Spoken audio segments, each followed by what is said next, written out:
La boulangerie de la plage. Une tarte traîtresse, série policière cosy. La boulangerie de la plage, tome 5, écrit par Fiona Grace, lu par Mavis. Chapitre 1er. Ali, hurla Piper depuis la boulangerie. On n'a plus de macarons. Des macarons non plus, s'exclama Ali. Elle jeta un coup d'œil au saladier de pâte à cookies dans lequel ses bras étaient bien déplongés jusqu'au coude. La dernière fournée avait été vendue en un temps record, et maintenant il semblait que les macarons étaient repartis tout aussi vite. « D'accord, je m'en occupe, » répondit-elle. Ali Sweet, commerçante et boulangère hors pair, avait l'habitude de travailler dur et d'avoir des matinées chargées depuis qu'elle avait ouvert sa boulangerie sur la promenade, dessert de la mer, quelques mois plus tôt. Après quelques difficultés initiales, la boulangerie s'était avérée très populaire auprès des habitants et des touristes de la petite ville côtière californienne de Willow Bay. L'activité avait atteint un niveau normal, mais la journée n'avait jamais été aussi chargée. Elle cuisinait depuis 5 heures du matin pour faire face à l'afflux constant de commandes. « Ça doit être la saison », se dit Ali à voix haute. Elle versa la pâte sur le plan de travail et prit un rouleau à pâtisserie. Ou peut-être que ça a à voir avec cette scène près de la jetée ?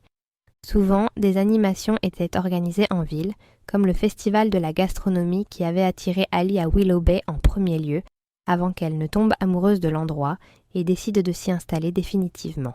Elle ne vivait pas ici depuis assez longtemps pour connaître le programme touristique complet de la ville, mais elle avait repéré une scène provisoire installée du côté de la jetée, pendant qu'elle longeait la plage pour venir travailler ce matin.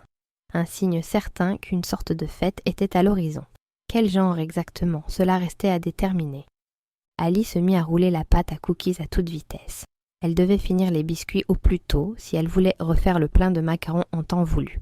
Mais elle n'avait guère avancé dans sa tâche quand elle fut interrompue par le bip bip bip du minuteur qu'elle avait réglé quelques minutes plus tôt après avoir mis la fournée au four. Ali cessa de rouler la pâte, enfila ses épaisses maniques et ouvrit la porte du four. Un souffle chaud frappa son visage déjà en sueur lorsqu'elle sortit les cupcakes. Normalement, elle aurait appelé Piper pour qu'elle vienne chercher la nouvelle fournée. Mais cette dernière bouffée ardente fut la goutte d'eau qui fit déborder le vase. Même si Ali adorait sa boulangerie, la cuisine était petite et souvent étouffante, surtout avec le four constamment en marche, et elle méritait de voir la lumière du jour et le bel océan scintillant. Donc elle préféra porter la fournée elle-même. Peut-être pourrait-elle demander à Piper de changer de place, juste pour une demi-heure, afin d'avoir un peu de relation humaine avec ses clients. Elle prit les 2 plateaux, un dans chaque main, chacun contenant 24 cupcakes parfaitement cuits, et traversa en marche arrière les portes battantes en acier qui séparaient la cuisine de la boulangerie. « Cupcakes !»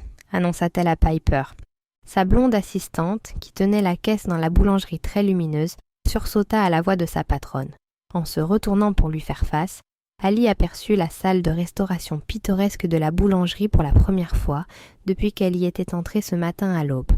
À sa grande surprise, la boutique était calme. Pas de clients, pas de brouhaha. Ali fronça les sourcils. Vu la quantité de viennoiseries qu'elle avait préparées ce matin, elle s'attendait à voir toutes les tables occupées et une file de clients s'étirant jusqu'à la porte. Mais à sa stupéfaction, toutes les places sauf une étaient vides. Inquiète de devenir folle, Ali vérifia la vitrine. Sur le millier de gâteaux qu'elle avait mis au four, il ne restait qu'une misérable poignée de miettes, donc les gens les avaient vraiment achetés. Simplement, ils n'avaient pas décidé de rester les manger dans la boulangerie. Ali se demanda pourquoi. Pour quelle raison avaient-ils choisi de ne pas manger sur place ?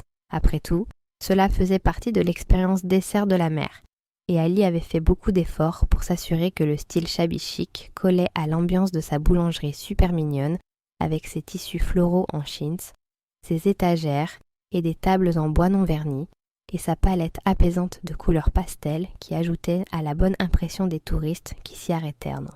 Bien sûr, il y avait des moments lorsque le temps était particulièrement beau et la mer particulièrement attrayante, par exemple, où les touristes étaient plus enclins à manger dehors qu'à l'intérieur. Mais Ali n'avait jamais vu cela à ce point. C'était comme une apocalypse zombie. « Où est tout le monde ?» demanda-t-elle à Piper. Elle s'interrogea à nouveau sur la scène sur la jetée. Peut-être que ce qui s'y déroulait avait commencé et avait fait fuir tous ses clients. Piper lui lança un regard complice. avec un éclat de malice dans ses yeux verts prénites. « Regarde, chuchota-t-elle d'un ton conspirateur. Le front d'Ali se plissa de confusion. Piper s'éclaircit la gorge et appela l'homme seul, assis dans la boulangerie. « Monsieur... » Nous espérons que vous avez apprécié cet aperçu. Pour continuer à écouter ce livre audio sur Google Play Livres, utilisez le lien dans la description de la vidéo.